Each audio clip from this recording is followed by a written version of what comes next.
Hi everyone. As John said, thank you for the introduction. My name is Elizabeth Sarkis, and I'm really excited to be here today in this awesome state of Utah. I recently moved here about 7 months ago, and it's been nothing but amazing. And to be in this room with all of these people who care about creating awesome experiences for people is why I exist. So thanks for being here today. So I'm going to talk to you a little bit about how games are going to shape the future of humanity. We heard a little bit about some privacy stuff in the last conversation, and that is amazing because we have to care about our kids. So I'm going to talk to you a little bit about how we're going to do that. But before we go into how games are going to shape humanity, I want us to take a step back, because I am a psychology nerd, and talk about something that's really dear to my heart. It's Maslow's hierarchy of needs. And I really want you to focus on some of the basic things that we all need to achieve in order to get to the final stage, which is self-actualization, which is a goal that we all have, to get to a place where we can be creative, have morals, have laws, have respect for one another, less discrimination. So first of all, we all need to have basic needs. We need to have food, water, we need to be able to breathe, and then we need security. We need to have safe jobs, we need to have health care, all of those things that make us feel good. And then the third one is where I want us to really focus, because this is where I believe games play a huge part. And it's in social belonging, friendship, family, and intimacy. And we're gonna take a really good look at that, because once you have that sense of belonging and that social connection, you get to self-esteem. Then you feel good about yourself, and then you feel good about getting feedback from others in your community. And then eventually, we all are striving to get to self-actualization. That's our goal. Now, social belonging comes from shared experiences. And some of those shared experiences are things like our religious beliefs, the sports teams we follow, or maybe the musicians that we like. There's all sorts of things that make us feel connected to one another. There's also some things that aren't as great, and those are like shared trauma. So we know a lot of times when people come back from war, there's this connection that they have with each other because they've experienced something horrific. And oftentimes we have issues like people are overcoming addictions, and then they're able to bond with each other because they understand what that journey is like. But the most important thing is that it's a shared experience and people feel a sense of belonging. They can understand each other. I'm from Colombia, South America, so every time I meet anybody from Latin America, Cynthia, I'm super excited. I like connect with them instantly because I'm like, hey, they understand. They understand where I'm from. So that's a really awesome thing. And creating social belonging happens in a very unique way in games. And it's extremely powerful, and it has a very specific set of attributes. Now, before I tell you more about the industry, I'm going to tell you a little bit about how I got involved in games. So, I was a 5-year-old kid, and I was in my bed in a little town in Colombia, and I woke up and I was taken on an airplane to a different country, and I landed in the middle of a blizzard, and it was Minneapolis, Minnesota. I didn't know where I was. I didn't know why I was there. I had no idea what happened. And so I became keenly aware after a few days that this was my new reality. And one of the things that was really important for me that helped me escape my reality and really go to a place where I felt happy was I used to play chess. And my uncle gave me this really cool chess set, and I would go to the local library every Saturday at 11 o'clock and play chess. And as I was playing chess, I would make new friends. And it was good because I didn't speak the language, so it was helpful for me to be able to speak English and practice. And oftentimes, even now, my kids make jokes about me, and I always tell them, hey, English is my second language. But it was really, really great because I wouldn't have met all these cool people. And then fast forward to college, kind of a similar experience happened. I used to go across the street on Friday nights to Tracy's Saloon. And Tracy's Saloon was awesome. I would go there and I'd go straight towards the Miss Pac-Man machine. So I wasn't taking shots and drinking beer or chugging it, whatever it's called. Chugging beer, right? That's the English thing. So I wasn't chugging beer or taking shots. I was playing Miss Pac-Man. And I met all sorts of people that I would have never otherwise met. And they came from all parts of the world, and it was really cool. But the thing was, I always felt a little bit different because I was the only person, well, one of the only people that was small and had brown hair and brown eyes in a very tall, blonde-haired, blue-eyed demographic, Minneapolis, Minnesota. So, but this Miss Pac-Man machine took away all of those things. And I had a lot of friends, and we could play, and it was awesome. There was only one problem with that experience, is that I was confined to that machine in that place, Tracy's Saloon. Well, the good news is games are changing all of that now. So a little while later, as I became a young mom, we were taking a family vacation to Las Vegas, of all places, okay? Las Vegas. And we were driving when suddenly we were going to visit the Hoover Dam, and suddenly my 3-year-old son said, "Hey, Mom, isn't Lake Mead around here?" I was like, what do you mean? Lake Mead, how do you know about Lake Mead? He was like, "Oh, don't worry about it, Mom. I know all about Lake Mead. It's got the biggest man-made lake in North America, and I catch all my biggest fish there." And again, I was like, what? And he said, no, I play Rapala Bass Pro Fishing Game, and this is how I know all this. And I was like, wow. That was when I I laughed, but also I was like, wow, games are educational too. They can teach people about geography and animals and how to fish. And you're right, it's like people love to admire their animals. So where we're at today is a whole different world. We've got 2.7 billion digital gamers worldwide. By 2030, that number is going to be 5 billion. So I ask you to think about that number and say, hey, has there ever been a medium that's this interactive that can reach over half of the world's population? Has there? Nope. So with that kind of information, you just think to yourself, wow, what are we going to do with this? And I know what you're all thinking. You think, oh man, that's just my teenage son or my teenage daughter. They hang out on Friday nights, play with their games, with their friends, and they order 2 Domino's pizzas for $5.99. Nope. The average age of a gamer in the US is age 34.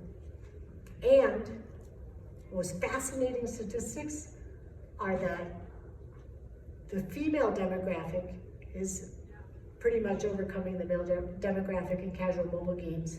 In addition to that, the fastest growing population of gamers, don't tell anybody, are 50-year-olds and up. Real stuff. The market is a $152 billion market. Of course, everyone wants to be involved in games now. It speaks to the power of games for creating these shared experiences. Now I'm going to walk you through some examples on cases of games that have done this, that have created shared experiences and made it a really important part of their development as to how people interact. I'm going to talk to you a little bit about Fortnite. Has anybody here not heard of Fortnite? Anybody? I don't see any hands. Okay, good.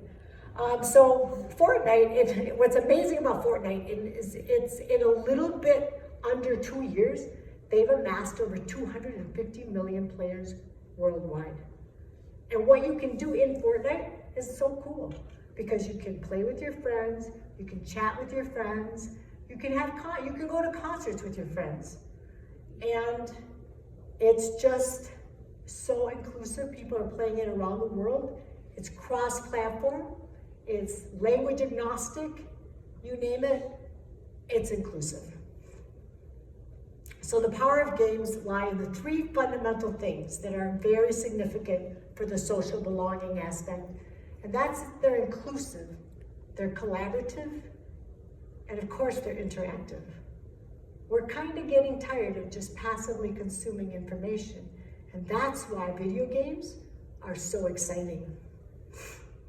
Now, esports, okay, so esports is another one of those things that esports are popping up everywhere. Like, there's esports arenas, and by the way, University of Utah has one of the biggest esports scholarships in the country. There's 30 schools in the country that provide scholarships for esports. So if anybody's a professional esports player or wants to be, you can go to college and have a scholarship. They're no longer designated only for traditional sports. So I went to the Overwatch League this fall at the Activision Blizzard Arena, and yes, I was astounded. I was just loved everything about it.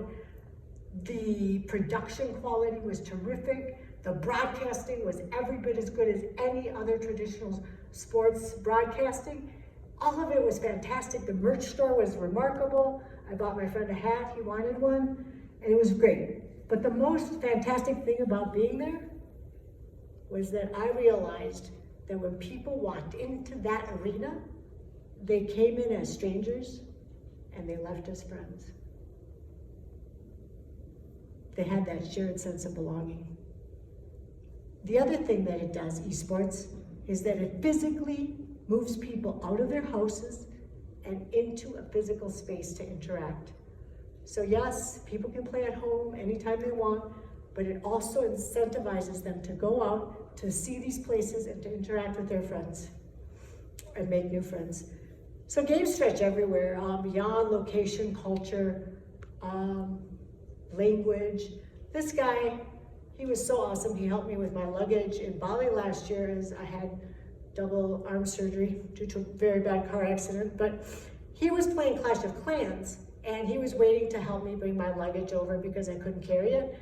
But he wasn't playing with himself, he was playing with other people.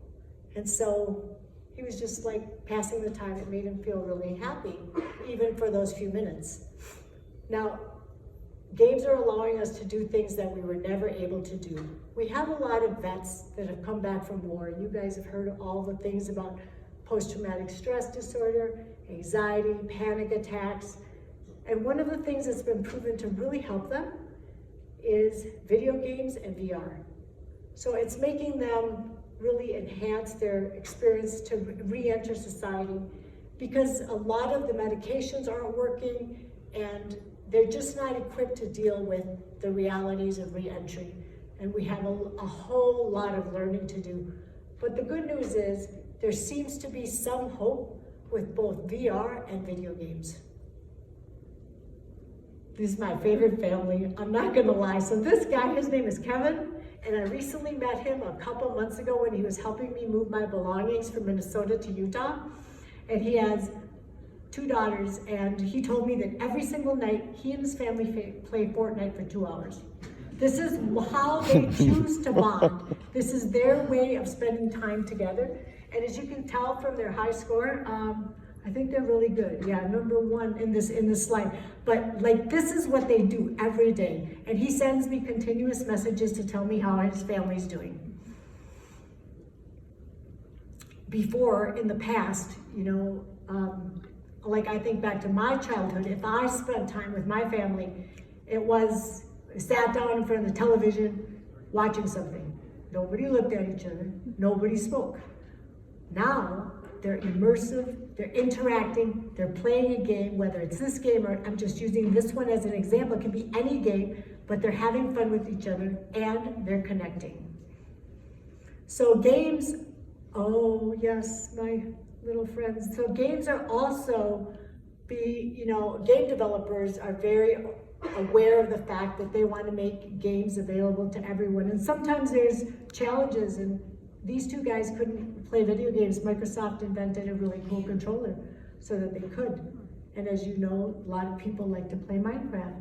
And now they can do that, which I think is amazing. There's also special apps and stuff for people who are blind or people who have problems hearing. So all of those adaptations are being incorporated either in the hardware or the software design. So now I want to show you another very interesting experience that can happen with video games. And so this is a YouTube influencer. We just heard about YouTube and the way that they, aren't so great with little kids, and I couldn't agree more. But this kid is a 9-year-old kid, and he's playing with a YouTube influencer, and the YouTube influencer is swearing.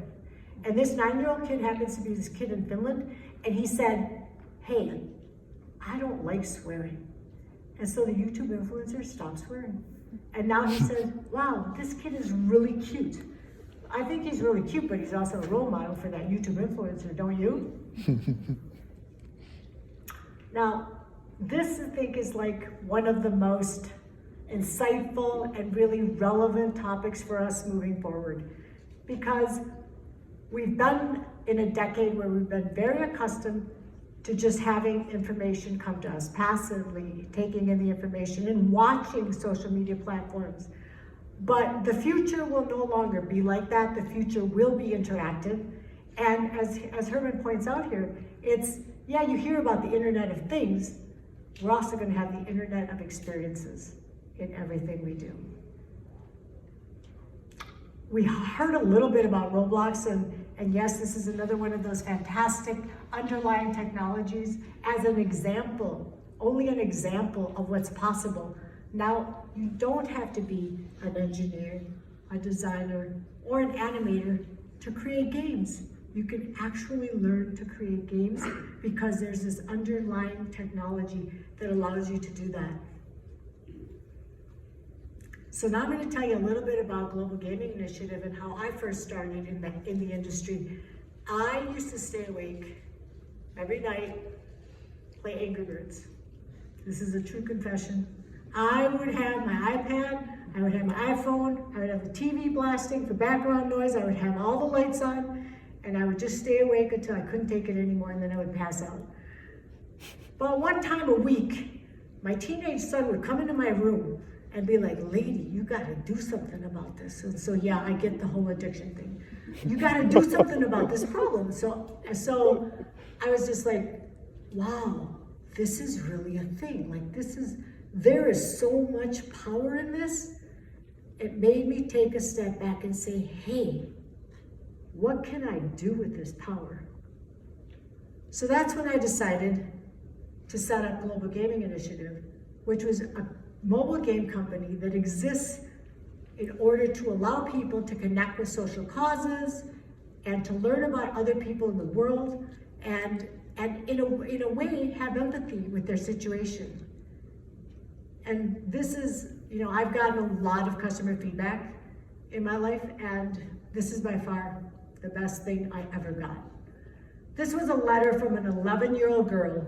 She was in Colorado, and she wrote to me and said, "Dear Ms. Sarkis, could you please make more levels of Sidekick Cycle?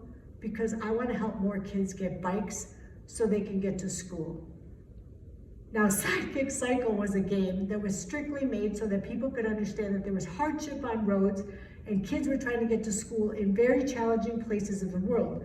It was in Africa, Latin America, all parts of the world. And we were able to give away thousands of bikes, and it was amazing. But the fact that this girl made that connection better than anything anyone could have ever written about us. She wanted to have more levels because she wanted to help more kids. And she saw this as a tool to help that happen.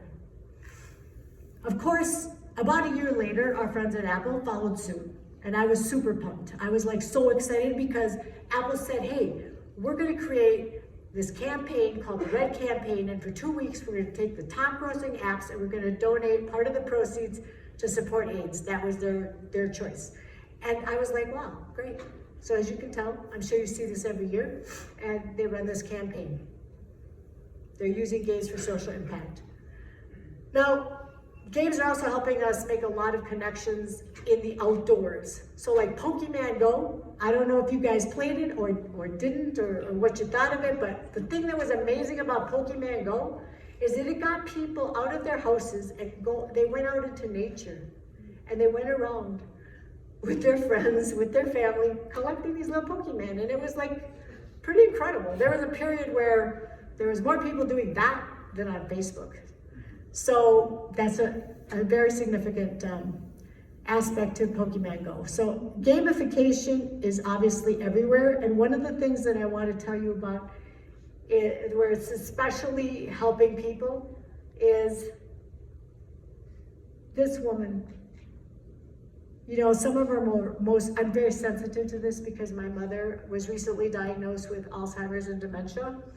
And I know that as our population ages, there's not as much support for them in this country, in the US. It's different in Latin America, where I'm from. But when people get to put on a headset and they get to experience something with their friends, and they get to go to a concert, or they get to go on an African safari, or maybe even they get to go to see the village in Italy that their family was from, that's pretty amazing. They get really, really happy.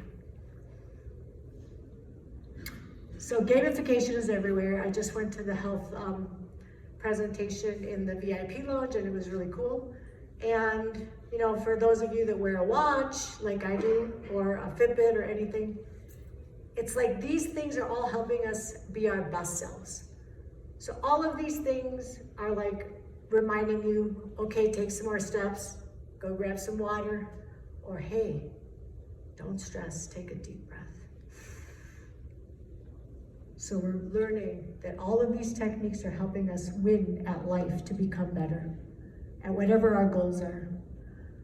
So for me, I look at this as like one of the most important things about games are that they fall into two categories. One is social play that create belonging and trust in a world where we constantly hear about how no one trusts the media, how no one trusts their neighbors, how no one trusts anyone. There's this disenfranchisement with understand. We have so much information that people don't know which article they should listen to or which media station is really telling them the truth. So social play needs to increase so that we can learn to be a part of a group and that we can learn to trust each other. And the second most important piece of this, and this has been touched on, I think pretty much by every single speaker I've heard today, even on the main stage, is imaginative play. If we allow ourselves the opportunity to have imaginative play, we can get to that next level of creativity. And what we need to solve all of the complex problems that we have in the world are people like you. We need more creative people coming together in that space to really create solutions for the future of humanity.